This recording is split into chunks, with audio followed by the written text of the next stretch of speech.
بسم الله الرحمن الرحيم الحمد لله رب العالمين والصلاة والسلام على سيدنا وحبيبنا محمد وعلى آله وصحبه أجمعين. Assalamu alaikum and welcome to the reading chair. This is the chair that I sit on when I want to read something, most of the time anyways. You guys see it in the background of my Scattered Thoughts videos. This chair is quite a comfortable one, and it allows me to sit for the hours on end that I like to sit on when I get into a book really deeply. Now, the idea for this new series, Scattered Thoughts, is going to continue as is, don't worry. These have been going out Monday through Thursday every week. But this one, I'm going to do my best to get you guys once a week, hopefully on Saturday or Sunday of every week. But until we figure that out, I'm not going to commit completely. Let's just see how it goes. But what I'm going to do with this series is, in each episode, I'm going to give you a book recommendation that I think is important to read because it addresses things from an intellectual paradigm perspective. Not all the books will be written by Muslims, but all the books that I'm going to choose here deal with something related to human experience, human psyche, the intellect, the academic structure of things. The purpose of that is actually, well, the whole idea of the series was just brewing in my mind over the past couple of days. I released a Scattered Thought number 25 a couple of days ago, and it was titled, Your Education Has Been White Education. And the reason for that video was actually stemmed from a comment that I made in another Facebook post about wanting to appease to mostly white people as quote-unquote rational. Now, this is not to say that we're being racist or prejudiced here. It's just pointing out to a simple fact. And I read an excerpt from an article that came out in the New York Times, the Stone opinion page, which is an opinion page for philosophers mostly. And that one was an article titled, let's see, If Philosophy Won't Diversify, Let's Call It What It Really Is. That was the title of the article. Now, the article was specific to philosophy, but it's not just about philosophy. It's actually all of the education system. What a lot of people don't realize is that when you go through university and you're picking your courses, there is this illusion of choice and the illusion of truth and objectivity that we get, and critical thought and skepticism that we are presented with when we go through university, when in fact it's really all just a facade. It's a bubble. It's really a bubble. If you look at the history of thought, the history of what was considered rational, what was considered objective truth and reality by people, you will note that over history, it's always been decided by the elite in any society who happened to control the educational centers. These are the ones who decided what was true and what was not. It was based on power dynamic. It actually was not about what is true.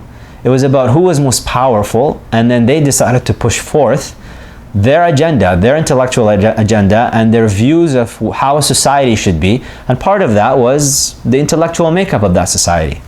Now, if you look at the statistics, much of Western academia is run by atheist liberals. They're the ones that decide what is rational and what is objective. That's not to say that everything they say is wrong. Of course it's not. There's a lot of truth to what's being said. But human beings don't function on just scattered random facts that are just discrete that we get and we just, is a fact, here's a fact, here's a fact. Facts about the world, findings that we get through science or through sociology, or through whatever field of study that we get into, these facts are always being made to fit into a synthesized overall intellectual paradigm. The facts could be true, but the overall intellectual paradigm could be false. So what was mentioned in the article, and I'll just read that bit from the authors there, where they say, most philosophy departments offer no courses on Africana, Indian, Islamic, Jewish, Latin American, Native American, or other non-European tradition.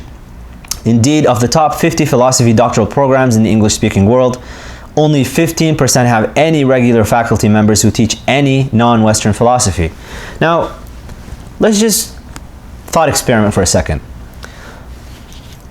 Even if this philosophy, this Western philosophy, was the true philosophy, it gives you the objective truth about reality, how can you judge that if you don't have an opposing system of thought to compare it to?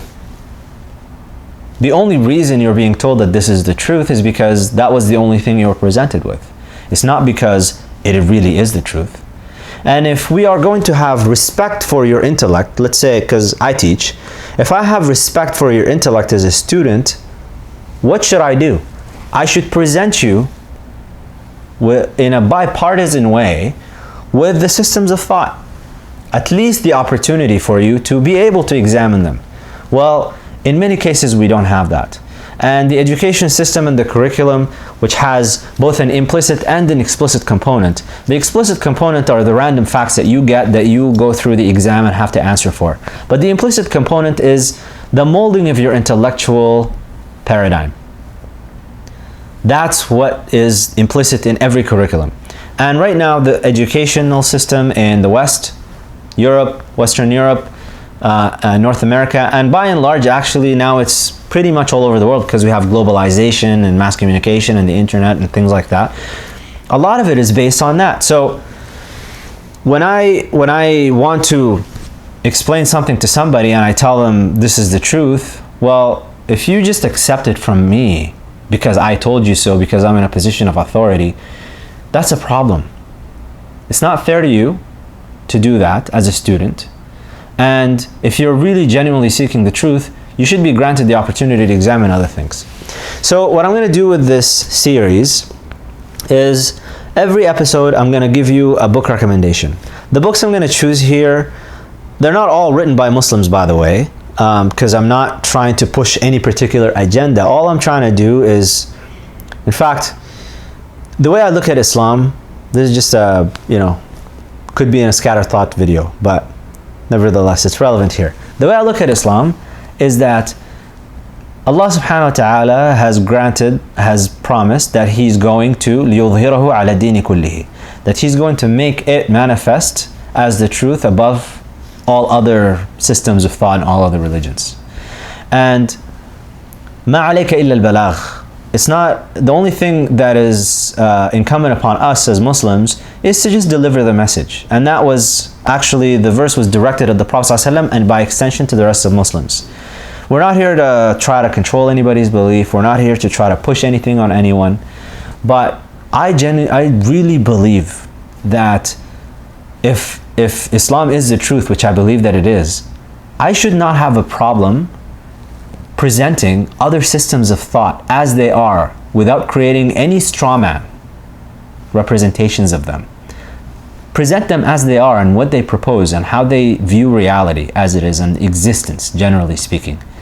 Present everything on its own as it is, and Islam being the truth, coming from al-haq, from Allah subhanahu wa ta'ala, who is the truth, will manifest itself on its own. I don't need to make a case for it to show that it is the truth. So what I'm going to share with you over the few episodes that I'm going to do on this, who knows how long this will run for, but we'll try to, as long as Allah wills, basically. I'm going to share with you some books. And these books are to break down and pierce through the educational bubble that you've been living in, to make you into a true critical thinker, into a proper skeptic, as opposed to the fake skeptic that Western academia tries to make you. So that's really what this series is going to be about. For this episode, it's going to be the longest one because all of this beginning part was just intro. From now on, I'm just going to start with the book. And for today, you guys get Islam Between East and West by Alija Izetbegovic. The mic fell. I'm telling you, this thing is going to be one take. Islam Between East and West by Alija Izetbegovic. Ali Izetbegovic, this book he published back in 1984. And it is as relevant today as it was back then because it deals with perennial questions. What I like about this book is that he did not necessarily, even the specific facts he mentions, they're not going to render the book irrelevant even in 100 years. Because he deals with, like I said, perennial issues. Now the book itself, maybe actually I should read off. There is a really wonderful review that was written by a certain Julia Simpson back in 2011 at Amazon. And in it she says, it's a lengthy review, but I like this quote from her. This is a heady distillation. She's talking about this book. This is a heady distillation of intellectual Muslim thought, demonstrating the kind of man Izetbegovic was. I once gave this book to my father, an agnostic, who said, "He's so intelligent, it's scary. Islam Between East and West is a modern treatise on cultures and civilization which attempts to show how so many philosophies have failed to give human beings what they need." This actually is a beautiful summary of this book. The book is divided into two sections. And the sections are, this is one of those books that I just dog-eared like to no end and highlighted and underlined and wrote notes in and stuff. And this is what I recommend you guys do. The books that I'm going to share with you are these types of books. So the first part is just premises, consideration about religion. And in it he has, the first part is just 6 chapters. The chapters are about, chapter 1, creation and evolution, culture and civilization, the phenomenon of art, morality, culture and history, drama and utopia.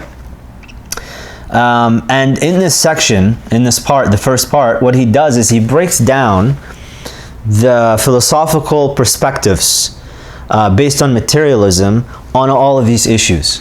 So even when he talks about evolution and creationism, he doesn't deal with evolution as a biological theory, in the sense that he doesn't try to refute it from biology, which is what a lot of Muslim preachers and Christian preachers try to do when they're trying to assert the uniqueness of creation and whatnot. They try to get into the biology. He doesn't do that.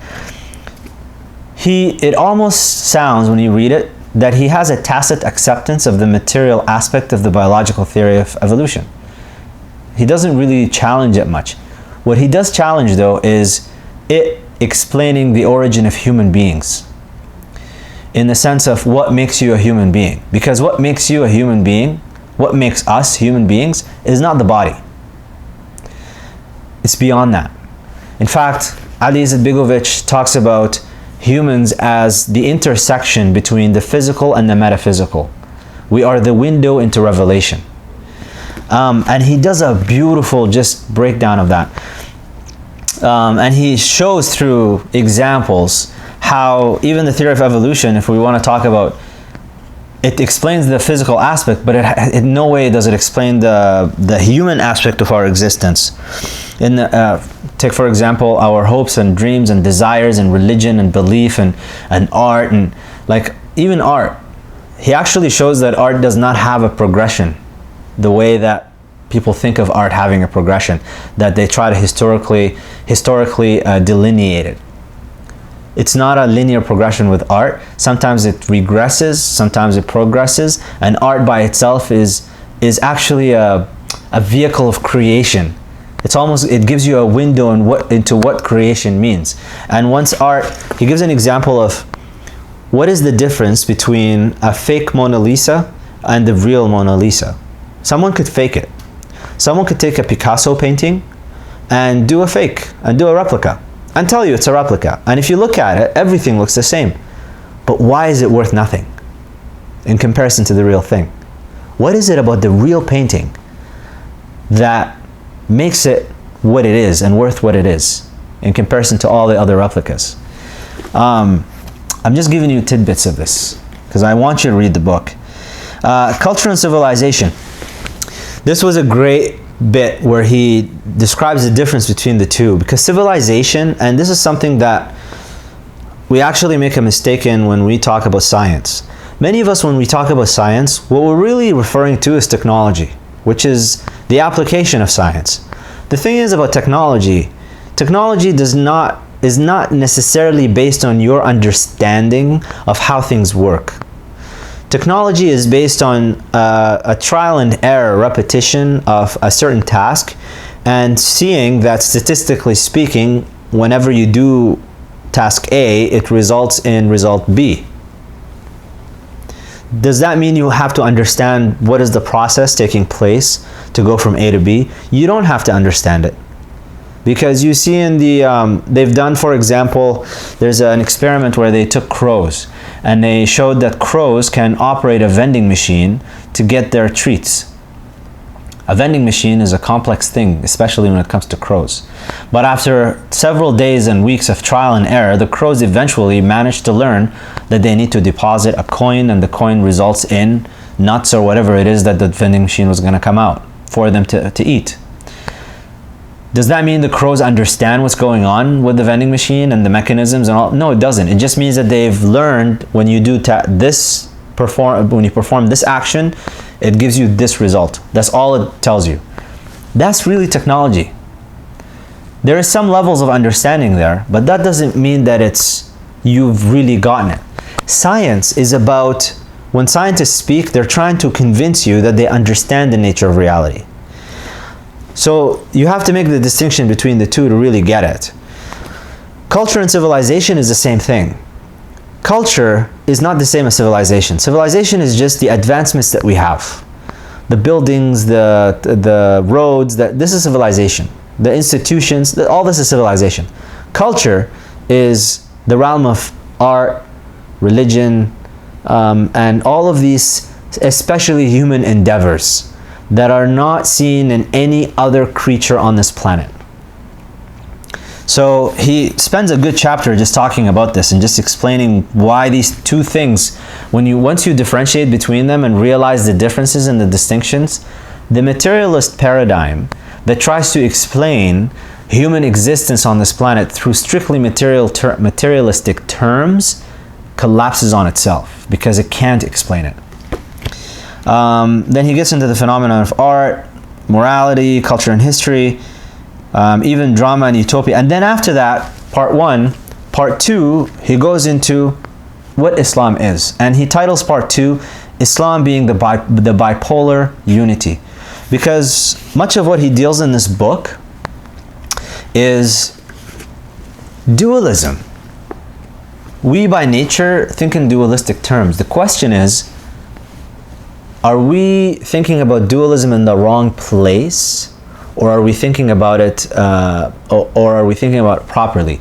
Typically speaking, when we think about dualism in the wrong area, we find that it's incoherent, such as, for example, when, let's see, Descartes, when he talked about, I think, therefore I am, and he was talking about the soul and the pineal gland, and those of you who are familiar with Descartes and his writings on this recognize that he kind of is the forefather of dualistic thought that is in a structured way in Western philosophy.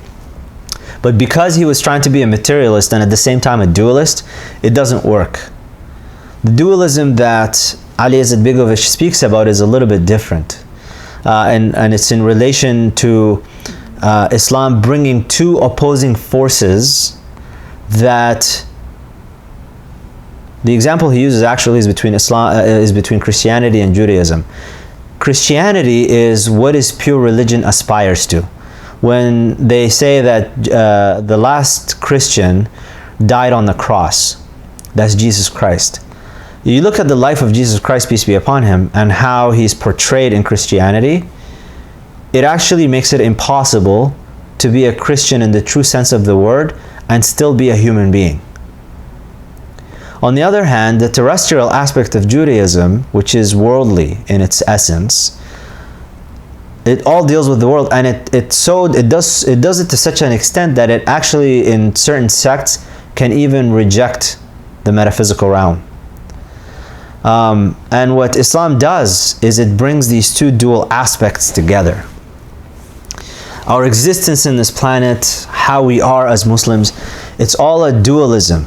You have, he uses the example of prayer, fasting, zakat, things like that. Take the example of prayer. Prayer is dualistic.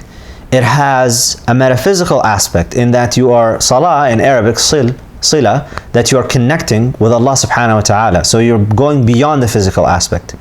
But at the same time, it has the physical aspect, which is, it relies on movement in the cosmos. So celestial bodies, the sun moving. It relies on shadows changing. It relies on you touching water and getting purified. And if you don't have water, going to the earth and doing tayammum. Like, it has all of these physical aspects. And then to top it off, after all you do all of these things, there is your physical body movement in qiyam, standing up, ruku', sujood, all of these physical actions that you engage in, which to the outsider, if you look at it, it looks like you're just doing some stretches. But in reality, you're not stretching. And you're not just doing some physical movements. These movements have a metaphysical aspect to them. And that's Islam bringing the dual aspects together.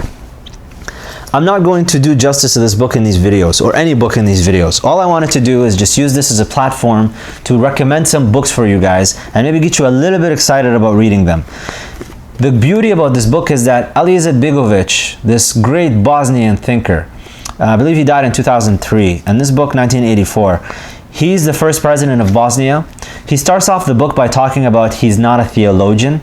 That's what he says. I'm not a theologian, I'm not a faqih, I'm not a jurist. But this is a person who has really taken in all of the West, the intellectual tradition of it. You actually notice it in his writing.